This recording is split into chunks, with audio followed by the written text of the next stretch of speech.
एक जर्रे जर्रे कण कण में है भगवान मेरा। हरि व्यापक सर्वत्र समाना, प्रेम प्रकट हो ही मैं जाना। मैं तो यही जानता हूँ कि अगर प्रेम से बुलाइए पिताजी तो भगवान यही प्रकट हो जाएंगे। हिरण्याकश्यप ने कहा, क्या इस खंभे में भी तेरा राम है? प्रहलाद जी ने कहा, हाँ इस खंभे में भी है। उसी खंभे से बांध दिया प्रहलाद जी को। और महाराज प्रहलाद जी को मारने के लिए गदा उठाया, और जैसे ही गदा ताना मारने के लिए उसी समय जोर से धड़ाम की आवाज हुई, खंभा फट गया और भगवान प्रकट हो गए। बोले नरसिंह भगवान की। भगवान नरसिंह का अवतार हुआ। नरसिंह भगवान क्रोधित थे, आंखें लाल लाल थी और क्रोध के मारे तिलमिला उठे कि मेरे भक्त पर इतना अत्याचार हो रहा है। अब हिरण्याकश्यप से युद्ध होने लगा। भगवान युद्ध होते होते सायंकालीन हो गया।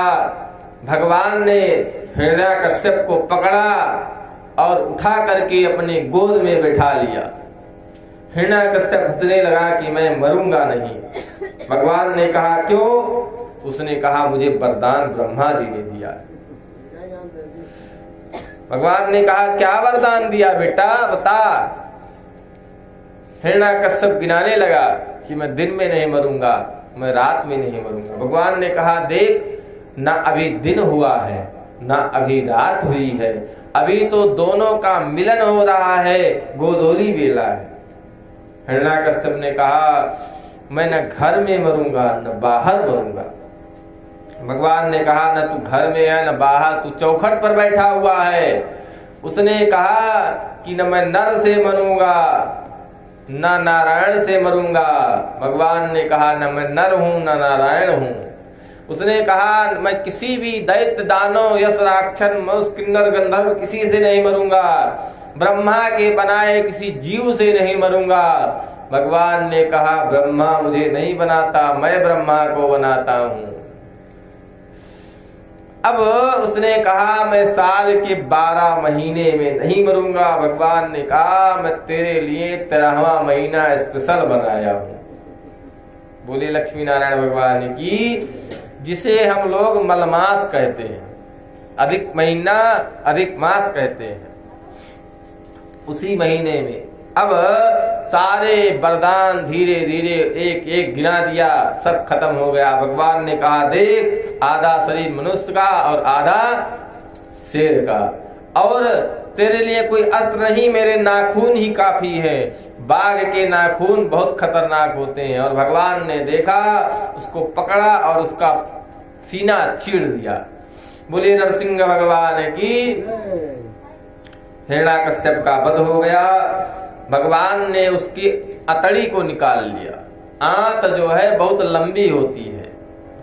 आंत को निकाल करके भगवान देखते हैं कि इसके डीएनए में कौन सा ऐसा वो है जिससे प्रहलाद जी पैदा हुए, और उसको भगवान ने अपने गले में पहन लिया।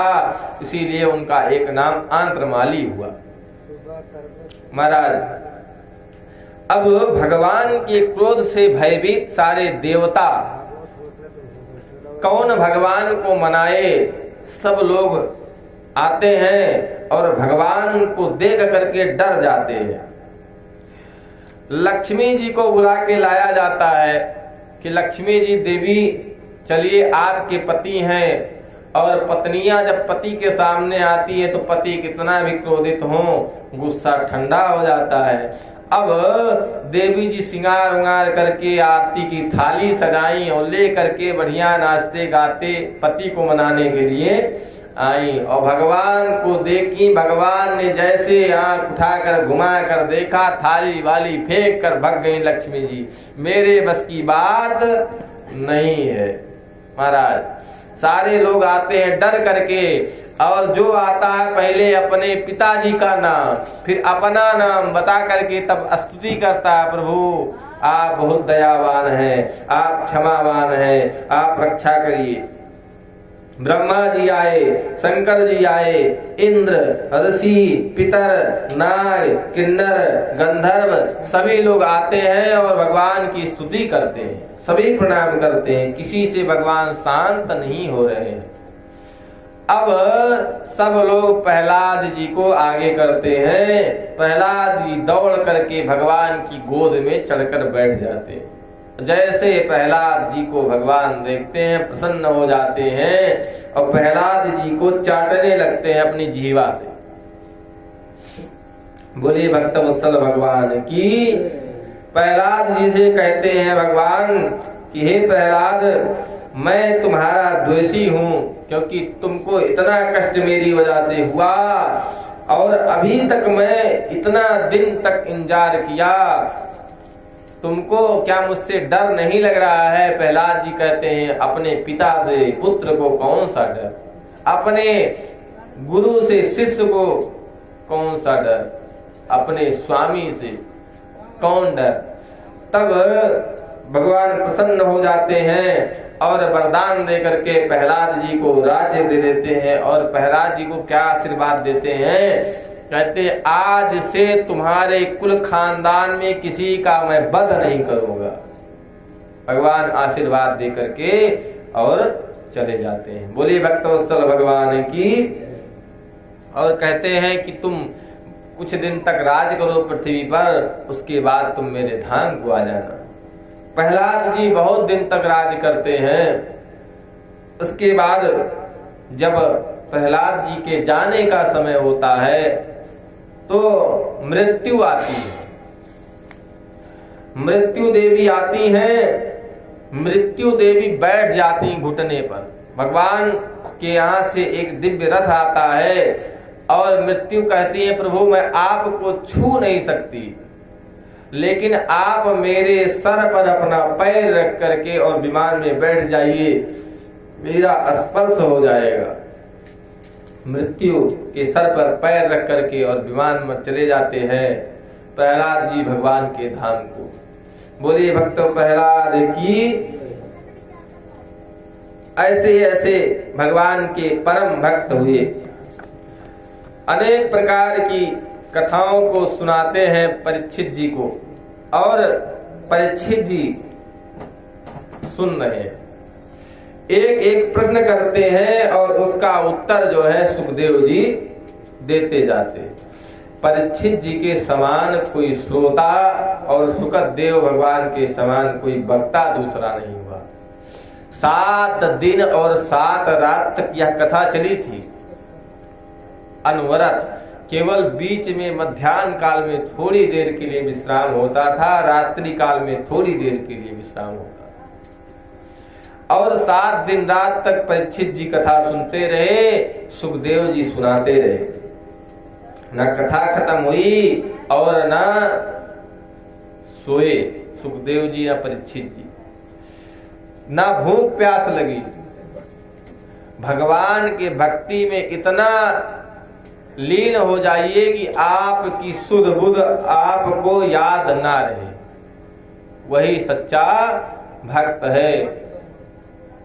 लेकिन हमको तो सब कुछ याद रहता, हम कथा भी सुनते रहते हैं और घर के बारे में भी, अपने परिवार के बारे में भी सोचते रहते हैं। जब तक हमारा दिमाग स्थिर नहीं होगा तब तक भगवान की कथा हमारे चित्त में बसेगी नहीं। कहते हैं कि जो काम मन से होगा वही ठीक है, नहीं मन कहीं अलग हो, तन कहीं अलग हो तो फिर कोई मतलब नहीं है। इसीलिए कहते हैं मन लगाए कि भैया ये काम करो, और मन यहाँ तन यहाँ बैठा है और मन कहीं अलग घूम रहा है। ऐसा हम लोग के साथ होता है। तो उसके लिए क्या करें? तो कहते हैं कि अभ्यास बनाइए। बिना अभ्यास कुछ काम नहीं होते हैं। भगवान कृष्ण, अर्जुन जो है कृष्ण से कहते हैं प्रभु चंचलम ही मनः कृष्ण प्रमादि बलवदृढ़। जो मन है बहुत चंचल है। किसी साइंटिस्ट ने कहा है कि मन को 1 मिनट में 60,000 विचार थॉट आते हैं। मन इतना तेज गति से चलता है कि अभी यहाँ सोच रहे हैं, अभी कहाँ पहुंच गए कुछ पता नहीं। कहते हैं मन को साधने के लिए क्या करें? अभ्यास करिए।